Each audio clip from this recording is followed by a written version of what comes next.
Hello and welcome to the ADHD Hippo. Today, boys and girls, instead of playing a game, my ADHD wants me to talk about some anime.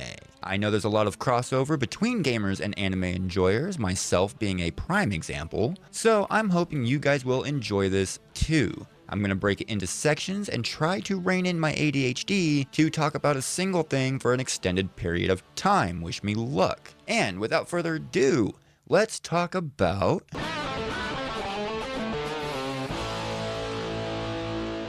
now, what makes an anime good? This is a question I often ask myself, trying to pin down in a nice tiny sentence why I prefer certain anime over others. Is it the characters we follow, seeing their stories unfold, watching them overcome their struggles?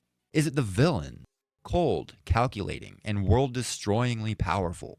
Or is it the world from which the very story itself is built? Its citizens and geography and how alive it all feels. While one might argue that a good story needs all of these things, what do you show the audience first? What's the hook? Well, in Trigun, the answer is they try to show us everything all at once.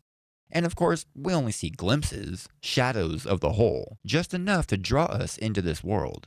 Let me set the scene. You sit beneath an endless blue sky. Light from its twin suns beam across a vast desert. At the center of this desert stands a lone, half-destroyed stone building. Little more than a shack, really. And as you inch closer, through the blistering wind and the oppressive heat, you enter and hear the music from a sun-warped vinyl record. Hushed voices speaking in undertones about a town that was destroyed by a single man, while a solitary figure in a red coat sits at the bar, silently nursing his drink. It seems peaceful, quiet. That is, until all hell breaks loose.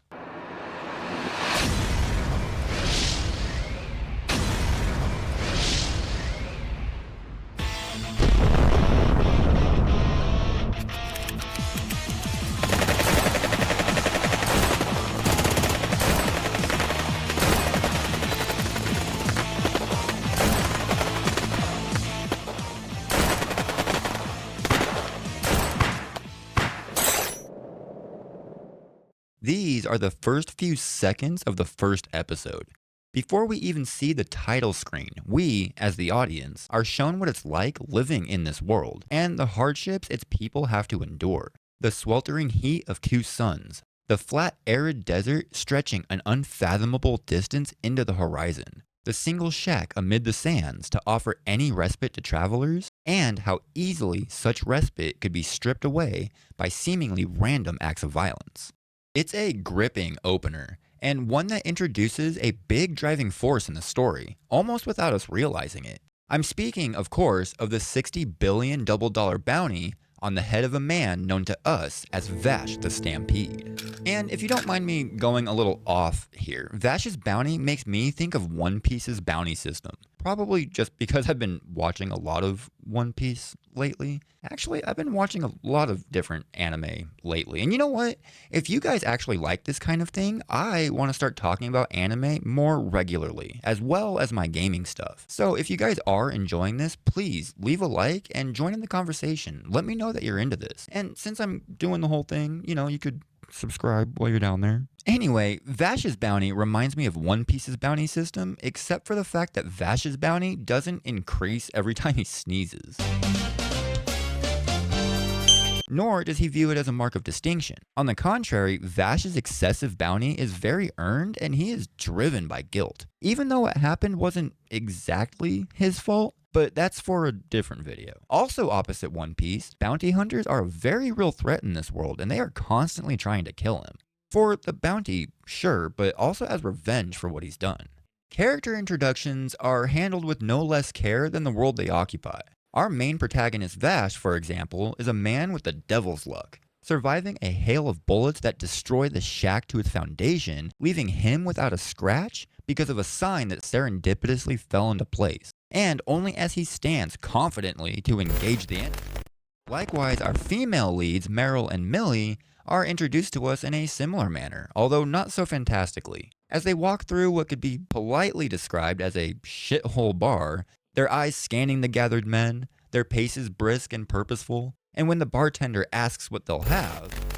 These are examples of the best things about Trigun, and I don't know if I'm up to the task of capturing the nuance of subversion this show seems to hold in such high regard. Yes, our heroines are in a seedy place, surrounded by dangerous looking men, and they themselves look dangerous. Just as Vash is surrounded by enemies, surviving an impossible situation already, yet calmly stands and aims his weapon.